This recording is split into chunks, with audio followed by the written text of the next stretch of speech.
കോട്ടയത്ത് ബസ്സുകൾ തമ്മിൽ മത്സരയോട്ടവും കയ്യാങ്കളിയും തുടർക്കഥയാകുന്നു. സ്വകാര്യ ബസ് സമയം മാറി ഓടിയെന്നാരോപിച്ച് പിന്തുടർന്ന മറ്റൊരു ബസ് ചില്ലടിച്ച് തകർത്തു. സംഭവത്തിൽ ചിങ്ങവനം പോലീസ് കേസെടുത്തു. അതേസമയം 18-ാം മൈലിൽ അപകടകരമായി ഓടിച്ച KSRTC ബസ്സിനെതിരെ ഇതുവരെ ഒരു നടപടിയും ഉണ്ടായിട്ടില്ല.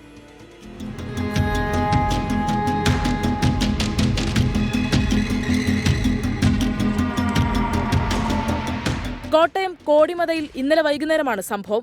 ബ്ലോക്കിൽ കിടന്ന് താമസിച്ച തണ്ടപ്ര സ്വകാര്യ ബസ് വൈകി ഓടിയതാണ് തർക്കത്തിന് കാരണം. ഇതേ തുടർന്ന് വിജയലക്ഷ്മി ബസ് തണ്ടപ്ര ബസ്സിനെ പിന്തുടർന്ന് തടയുകയായിരുന്നു. ബസ്സിൽ യാത്രക്കാർ ഉള്ളപ്പോഴായിരുന്നു ഈ അപകട ഡ്രൈവിംഗ്. വിജയലക്ഷ്മി ബസ്സിലെ ജീവനക്കാർ ബസ്സിൽ നിന്നിറങ്ങി തണ്ടപ്ര ബസ് ജീവനക്കാരുമായി സംഘർഷത്തിലേർപ്പെടുന്നതും CCTV ദൃശ്യങ്ങളിലുണ്ട്.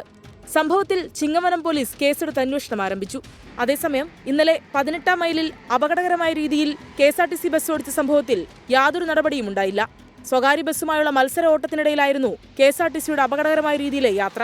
സ്വകാര്യ ബസ് റോഡിൽ നിർത്തി ആളെ ഇറക്കുമ്പോൾ ഇടതുവശത്തുകൂടി അമിത വേഗത്തിൽ KSRTC കടന്നുപോവുകയായിരുന്നു. 24 കോട്ടയം.